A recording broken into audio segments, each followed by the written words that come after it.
इस नाम पर कांग्रेस नेता उदित राज ने सवाल उठाए हैं। उन्होंने कहा कि सिंदूर सेक्युलर नहीं है, एक खास धर्म की सिंदूर का इस्तेमाल करता है। ऑपरेशन सिंदूर की जगह दूसरा नाम होना चाहिए था। उदित राज, इस सवाल पर अब क्या कहा जाए? उदित राज की बुद्धि को लेकर अब सवाल उठ रहे हैं। सुनिए जरा क्या कह रहे हैं वो। लोगों का बौद्धिक लोगों से चर्चा करने में यह बात नजर आई कि सिंदूर एक विशेष धर्म से ही संबंधित है और बेहतर होता कि कोई और नाम दिया जाता। खैर यह इम्पॉर्टेंट नहीं है। इम्पॉर्टेंट यह है कि पाकिस्तान को सबक सिखाया गया। लोगों का बौद्धिक लोगों से चर्चा करने में यह बात नजर आई कि सिंदूर एक विशेष धर्म से ही संबंधित है और बेहतर होता कि कोई और नाम दिया जाता। खैर यह इम्पॉर्टेंट नहीं है। इम्पॉर्टेंट यह है कि पाकिस्तान को सबक सिखाया गया। Anila Singh BJP spokes person इस वक्त हमारे साथ मौजूद हैं। अनिला सिंह, उदित राज कह तो रहे हैं कि बौद्धिक लोगों से चर्चा के दौरान यह बात सामने आई कि ऑपरेशन सिंदूर नाम सही नहीं है। इनकी बुद्धि पर सवाल उठ रहा है। एक तरफ सेना है आतंकियों को टारगेट पर ले रही है, दूसरी तरफ ऐसे लोग हैं, कांग्रेस के राष्ट्रीय दल के ये नेता हैं। अनिला जी, मेरी सभी को राम राम। और उदित राज जैसे नेताओं के ऊपर मुझे दया आती है। आज इनकी हालत ये है ना, ये घर के हैं ना ये घाट के हैं। इनकी राजनीति खत्म हो गई है, केवल फोनों तक सीमित रह गई है। तो जब आदमी फ्रस्ट्रेशन में हो जाता है, बौखला जाता है, उल्टी सीधी बकवास करता है। इनसे पूछना चाहिए कि क्या रखते, ऑपरेशन हिजाब रखते नाम? अगर सिंदूर गलत इनको लग रहा है तो हिजाब रख लेते हैं। काम तो तब भी भारतीय सेना ही करती, कांग्रेस की सेना तो अपनी कोई है नहीं। या उदित राज का जो खानदान है वो फौज से आ रहा है। ये बेसिर पैर की बातें जो है करना बंद करें। उधर तो राहुल गांधी जी और खड़गे साहब ये कहते हैं कि नहीं, हमें गर्व है भारतीय सेना पर, बिल्कुल, और हमें बहुत खुशी है जिस प्रकार से पूरे ऑपरेशन का अंजाम हुआ। और यहाँ पे इमरान मसूद ये कहते हैं कि सबूत लेकर आओ। उदित राज ये कहते हैं कि ऑपरेशन सिंदूर नाम गलत है। ये किस प्रकार की मानसिकता है कांग्रेस पार्टी की?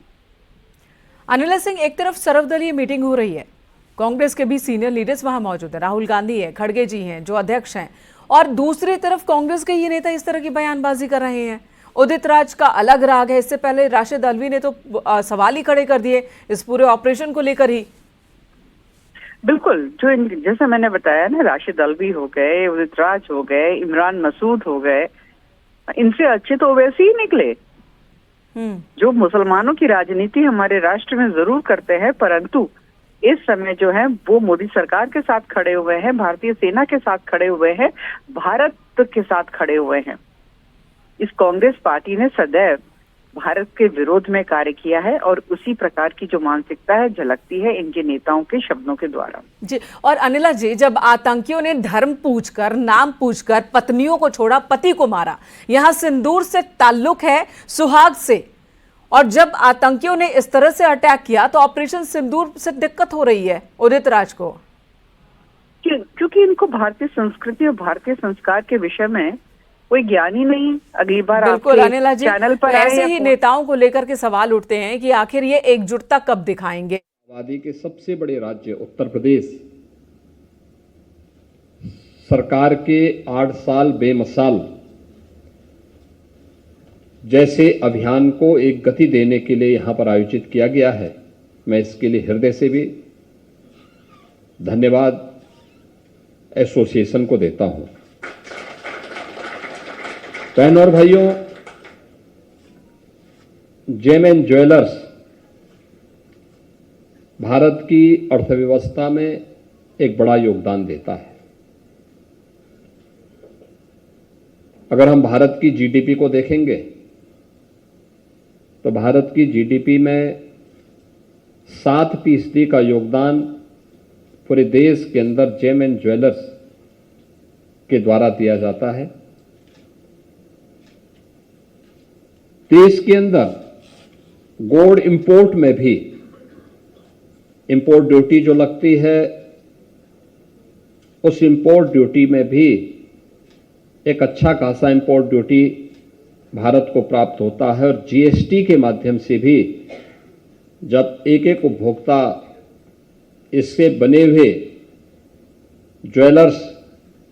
ज्वेलरी को खरीदता है तो उसमें जीएसटी का भी एक बड़ा भाग अर्थव्यवस्था को आगे बढ़ाने में अपना योगदान देता है। जेम और ज्वेलर्स के लिए उस प्रकार का वातावरण देना, सुरक्षा का एक बेहतर वातावरण हो, टूरिज्म के लिए और अपनी आवश्यकताओं के अनुरूप लोग खरीद फरोख्त कर सकें, इसके लिए बेहतर वातावरण सरकार दे, या किसी भी चुनी हुई सरकार की जिम्मेदारी बनती है। और पिछले 10 वर्ष के अंदर आपने देश के अंदर और पिछले 8 वर्ष के अंदर उत्तर प्रदेश के अंदर आपने इस प्रकार के माहौल का एहसास किया होगा। आज देश के अंदर सुरक्षा का, व्यापार का, निवेश का एक नया माहौल बना है। एक नए भारत में हम लोग रह रहे हैं जिसमें वर्ल्ड क्लास इंफ्रास्ट्रक्चर है, जिसके पास वे सभी बुनियादी सुविधाएं हैं जो व्यापार, रोजगार और निवेश के लिए अनुकूल वातावरण बना रहा हो। ये देश के अंदर के इस वातावरण का लाभ हमने पिछले 8 वर्ष के अंदर उत्तर प्रदेश के अंदर लिया है। और उत्तर प्रदेश के अंदर जो आज से 8 वर्ष पहले देश के अंदर कानून व्यवस्था की दृष्टि से जो सबसे खराब स्थिति जिस राज्य की थी उनमें से उत्तर प्रदेश था। न सुरक्षा का वातावरण था, न प्रदेश के अंदर कोई पर्व और त्योहार सुरक्षित माहौल में ही मनाया जा सकता था। दंगे होते थे। आप याद करिए, जब महीनों महीनों तक कर्फ्यू लगेगा तो कौन सा व्यापार वहां पे, कौन व्यक्ति व्यापार कर पाएगा। न बेटी सुरक्षित थी, न व्यापारी सुरक्षित था। प्रदेश के अंदर एक अराजकता का सा माहौल था। और उन स्थितियों में डबल इंजन की भारतीय जनता पार्टी की सरकार को आज से 8 वर्ष पहले उत्तर प्रदेश के अंदर कार्य करने का एक अवसर प्राप्त हुआ था। प्रधानमंत्री मोदी जी पर विश्वास करते हुए उत्तर प्रदेश की जनता ने भारतीय जनता पार्टी के पक्ष में जनादेश दिया था।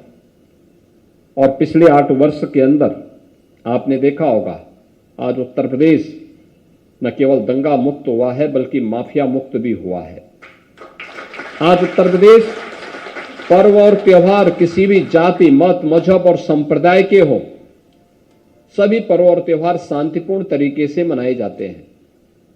कहीं भी किसी प्रकार की कोई बाधा नहीं। एक सौहार्दपूर्ण वातावरण है, सुरक्षा का एक बेहतरीन वातावरण है। और सुरक्षा और सौहार्द के इस बेहतरीन वातावरण में व्यापार की भी अनंत संभावनाएं आगे बढ़ी है। जो डाटा मैंने यहां पे रखे हैं कि जेम एंड ज्वेलर्स की जो भूमिका है इकोनॉमी की दृष्टि से, वो अत्यंत महत्वपूर्ण है। यह पक्ष सरकार का था, सरकार ने वातावरण दिया, आपने अपने व्यवसाय को आगे बढ़ाने में योगदान दिया।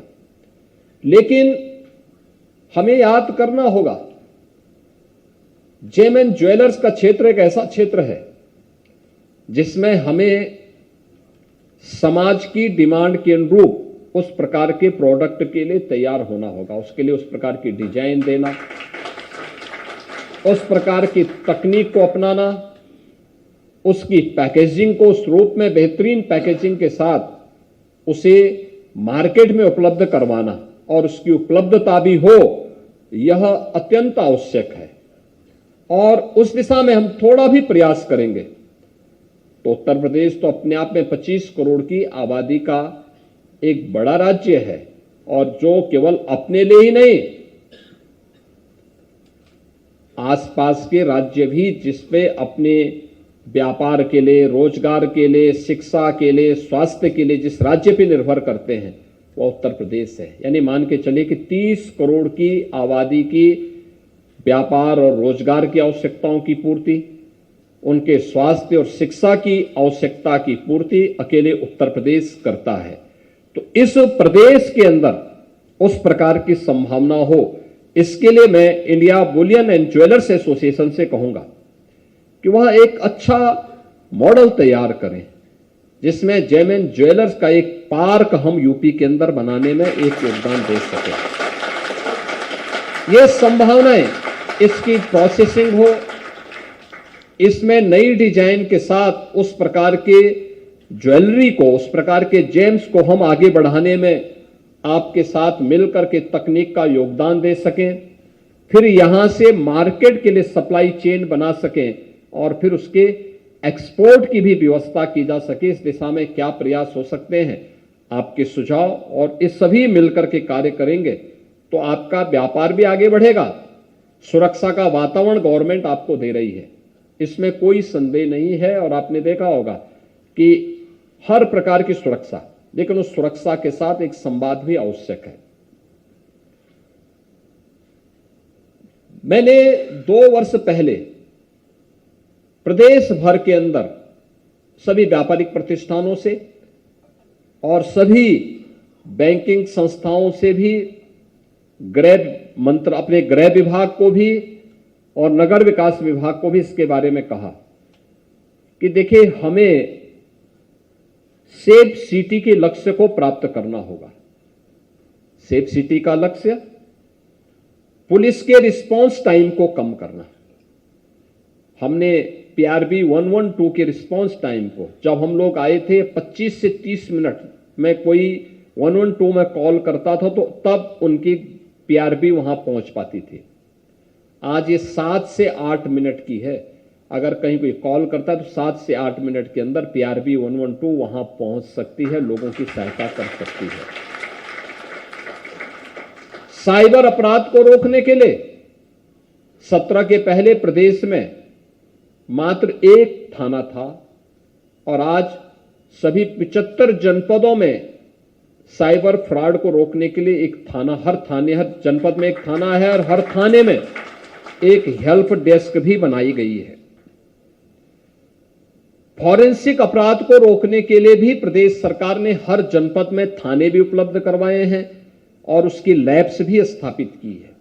और अब तो हमने प्रदेश में एक फॉरेंसिक इंस्टीट्यूट की भी स्थापना कर दी है जो गत वर्ष से प्रारंभ हो चुका है। यानी ये चीजें दिखाती हैं कि सरकार के द्वारा उठाए गए स्टेप क्रमिक रूप से आगे बढ़ते गए।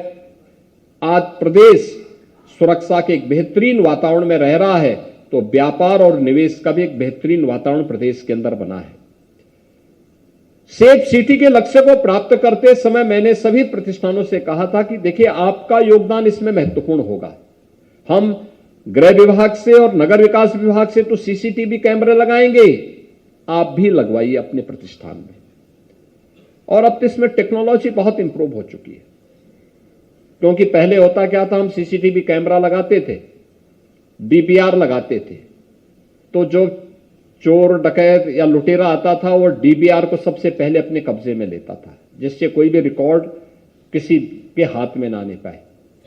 और अब तो बिना DVR के ही हम लोग ऐसे कैमरे लगा सकते हैं कि जो रिकॉर्डिंग सुरक्षित रख सकता है और किसी भी ऐसी घटना को जो कहीं घटित हुई हो उसका अनावरण करने में वो योगदान दे सकता है।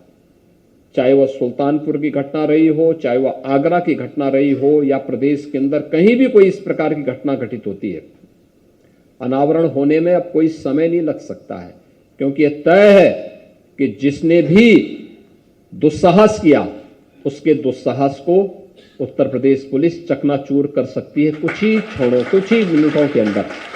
और उस दिशा में आपका योगदान अत्यंत महत्वपूर्ण होगा कि सीसीटीवी कैमरे की उस नई तकनीक का उपयोग हमें करने के लिए अपने आप को तैयार करना होगा। एक, सुरक्षा के इस बेहतरीन वातावरण में आपका कंट्रीब्यूशन होगा ये। और दूसरा, जेम एंड ज्वेलर्स का कोई पार्क बन सकता है तो India Boolean and jewellers association को इस दिशा में आगे आना चाहिए। गवर्नमेंट के साथ इसके बारे में चर्चा को आगे बढ़ाना चाहिए, जिसमें तकनीक कौन हो सकती है, किस किस प्रकार की प्रक्रिया के साथ हमें गुजरना है, कैसे कौन सी डिजाइन के साथ यहां पे डिमांड है जेम एंड ज्वेलर्स की, प्रोसेसिंग की प्रक्रिया के साथ हम कैसे इसको आगे बढ़ा सकते हैं, ये बहुत सारी चीजें हो सकती हैं। तो इस दिशा में प्रदेश सरकार का भरपूर योगदान आपको प्राप्त होगा। 8 वर्ष के बारे में हमारे वित्त मंत्री जी ने आपको बताया कैसे हमने इस प्रक्रिया को आगे बढ़ाया। याद करिए, 1947 से लेकर के 2017 तक पहुंचते पहुंचते उत्तर प्रदेश की इकोनॉमी 12,75,000 करोड़ की मात्र जीडीपी एसजीडीपी थी हमारी, कुल 12,75,000 करोड़ की, और आज यह 30 लाख करोड़ की हुई है मात्र 8 वर्ष में। यानी हमें 70 वर्ष में हम जितना पहुंचे थे, 8 वर्ष में हमने उससे भी 150 गुना अधिक वृद्धि की है। प्रदेश की प्रति व्यक्ति आय जो 16-17 में मात्र 46,000 थी, आज वह 1,10,000 तक पहुंची है। ये चीजें दिखाती हैं कि प्रदेश सरकार के द्वारा उठाया गया कदम एक बेहतरीन दिशा में उठाया गया कदम है। 2016-17 में उत्तर प्रदेश देश के अंदर 7वें स्थान पर अर्थव्यवस्था में आता था और बीमारू राज्य माना जाता था। आज उत्तर प्रदेश बीमारू राज्य नहीं, रेवेन्यू सरप्लस स्टेट है, भारत की इकोनॉमी का ग्रोथ इंजन है। आज उत्तर प्रदेश देश की अर्थव्यवस्था में 7वें स्थान पर नहीं बल्कि नंबर 2 स्थान पर उत्तर प्रदेश है। और जो कदम हम लोगों ने आगे के लिए बनाए हैं, बहुत शीघ्र उत्तर प्रदेश अग्रणी अर्थव्यवस्था में आगे बढ़ेगा। इस विश्वास के साथ इसमें जेम एंड ज्वेलर्स की एक बड़ी भूमिका हो सकती है, उत्तर प्रदेश की इकोनॉमी के लिए भी, उत्तर प्रदेश में एम्प्लॉयमेंट के लिए भी, और उत्तर प्रदेश को एक नई पहचान दिलाने के लिए भी उसी रूप में हो सकती है जैसे वन डिस्ट्रिक्ट वन प्रोडक्ट ने उत्तर प्रदेश को एक नई पहचान दिलाई है। उस दिशा में मैं आप सबके प्रस्ताव को आमंत्रित भी करता हूं। आपके इस कॉन्क्लेव के लिए मैं आयोजकों को हृदय से धन्यवाद देता हूं, इसके प्रति अपनी शुभकामनाएं देता हूं और विश्वास करता हूं कि आप एक बेहतरीन वातावरण में स्थानीय प्रशासन और शासन के साथ मिलकर के अपने व्यवसाय को भी आगे बढ़ाएंगे और लोगों के चेहरे पर भी चमक लाने का काम करेंगे। आप सबके प्रति मेरी मंगलमय शुभकामनाएं हैं। धन्यवाद। जय हिंद। कोटि कोटि धन्यवाद आदरणीय महाराज जी, आपने बहुत ही अच्छा हमारी योगी ज्वेलरी आदित्यनाथ मौजूद हैं जो बदलते उत्तर प्रदेश, बदलते भारत की बात कर रहे थे और साथ ही उन्होंने यहाँ पर मौजूद सभी लोगों से ये अपील की कि इस बदलाव में आप भी महत्वपूर्ण भूमिका निभा सकते हैं। इधर ऑपरेशन सिंदूर पर सीएम योगी ने बड़ी बात कही। ऑपरेशन सिंदूर को लेकर सीएम योगी आदित्यनाथ ने कहा कि भारत की शक्ति का एहसास दुनिया ने किया है। सीएम योगी ने कहा कि हम किसी को छेड़ेंगे नहीं, लेकिन छेड़ोगे तो छोड़ेंगे नहीं। विकसित भारत किसी को छेड़ता नहीं है, दखलंदाजी करने पर छोड़ता नहीं है। नया भारत अब घर में घुसकर मारता है। कल पूरी दुनिया ने भारत की ताकत को देखा। मुख्यमंत्री योगी आदित्यनाथ ने आज ये बात कही है। ऑपरेशन सिंदूर पर बड़ी बात सीएम योगी आदित्यनाथ ने कही। बेवजह हमने किसी देश के कार्य में कभी भी हस्तक्षेप नहीं किया, लेकिन अगर कोई हमारे आंतरिक मामलों में हस्तक्षेप करके हमारे नागरिकों को छेड़ता है, उनकी सुरक्षा में सेंध लगाता है, तो नया भारत जो विकसित भारत की आधारशिला बन चुका है वह उसको छोड़ता भी नहीं है, उसकी मांद में घुस करके उसको जवाब देता है। और कल आपने भारत की ताकत का एहसास दुनिया ने भी किया है और आने वाले समय में भी दुनिया इस ताकत का एहसास करेगी।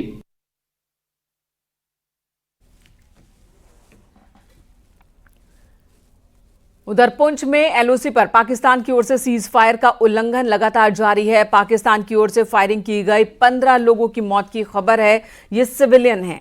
गोलीबारी में 5 सिख समेत 15 लोगों की मौत हुई है। पाकिस्तान ने गुरुद्वारे पर गोलाबारी की। कुपवाड़ा, बारामूला, उरी, अखनूर में कई इलाकों में एलओसी पर सीज फायर का उल्लंघन कर रहा है पाकिस्तान। छोटे हथियारों के साथ ही तोपों का भी इस्तेमाल कर रहा है। हैफी हथियारों का इस्तेमाल कर रहा है। भारतीय सेना ने पाकिस्तान को मुंहतोड़ जवाब दिया और इस बीच एहतियातन जम्मू, कठुआ, सांबा, पुंछ और राजौरी में स्कूल बंद करने का फैसला लिया गया।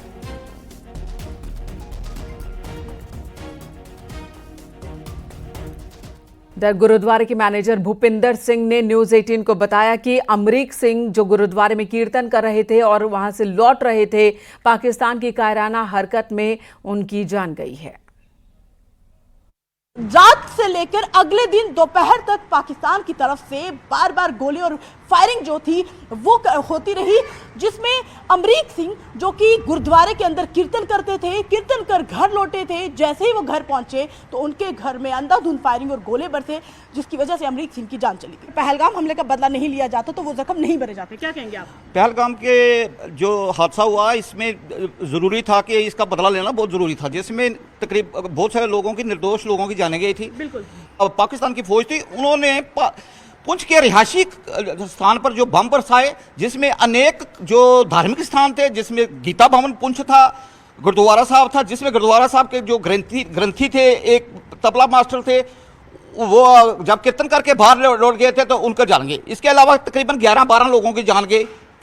अपने मेंटर में एक और के उन्होंने तकरीबन जहाँ भी सिख कम्युनिटी के लोग थे वहाँ पर उन्होंने सिख कम्युनिटी को टारगेट करने की कोशिश की गई है, कोशिश की गई है, जिसमें अनेक ही लोग जो पुंछ से माइग्रेंट हो गए हैं। हमारे पास कार गुरुद्वारा छठी पातशाह में बहुत से लोग आए हुए थे, हमने उनको रिहायश दी और हम पुंछ के लोगों को, खासकर पुंछ के लोगों को ये आश्वासन देते हैं कि आप में जो भी हम रजौरी की जितनी भी संगत है, जितनी भी पब्लिक है, वो आपके साथ है और अब आपको कभी भी कोई किसी चीज की भी जरूरत हो आप आकर रजौरी में रुक सकते हैं। वो तबला बजाते, कीर्तन करके गुरुद्वारे से घर आए, लेकिन वो कैसा मंजर होगा कि उन्होंने तो सोचा नहीं था कि इस तरीके से पाकिस्तान नापाक कोशिश करेगा, उसकी जद में आ जाएंगे वो। ये देखो, अचानक जो रात को अटैक हुआ उसमें रात को 12 बजे से ये पुंछ में गोले बरसाने शुरू किए पाकिस्तान ने, और पुंछ सिटी में जो गोले बरसे, लोग घरों में सोए हुए थे। उसके बाद सब जब सुबह जागे, कोई मंदिर जा रहा था, कोई गुरुद्वारे जा रहा था, तो जैसे अमरीक सिंह जी गुरुद्वारे साहब से घर जा रहे थे, उनके ऊपर गोला पड़ा, उनकी डेथ हो गई। और सबसे बड़ी बात है कि पाकिस्तान बार बार बौखलाहट में इसी तरह के कदम उठाता है, यही वजह है कि भारत का नुकसान करने के लिए वो हर संभव कोशिश करता है, लेकिन नाकामयाब उसको करते हैं हमारे भारतीय सेना के जवान। वीडियो जर्नलिस्ट विकास के साथ कोमल सिंह, न्यूज़ 18 इंडिया। तो ऑपरेशन सिंदूर से बौखलाए पाकिस्तान भारत के नागरिकों को निशाने पर ले रहा है, नागरिकों पर गोलाबारी कर रहा है। पाकिस्तान की कायराना हरकत की तस्वीरें सामने आई हैं। सीमा के पास निर्दोष लोगों को निशाना बना रहा है वो। 15 लोगों की मौत की खबर है।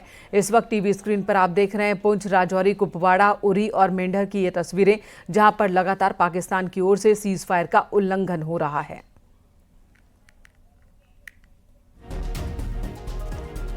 और यहां अलकायदा ने अब धमकी दी है, गीदड़ भभकी दी है। अलकायदा ने बदला लेने की बात कही जा रही है अलकायदा की ओर से।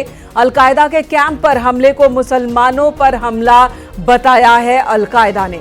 ऑपरेशन सिंदूर से बिलबिलाया है इस वक्त आतंकी संगठन अलकायदा और उसने गीदड़ भभकी दी है। इस हमले का बदला लेने की धमकी गीदड़ भभकी अलकायदा दे रहा है। उसका कहना है कि सिर्फ अलकायदा के कैंप पर हमला नहीं हुआ, मुसलमानों पर हमला हुआ है। तो अलकायदा आतंकवादियों के ठिकानों पर हमले को मुसलमानों पर हमला बता रहा है अलकायदा, और उसने ऑपरेशन सिंदूर का बदला लेने की गीदड़ भभकी दी है।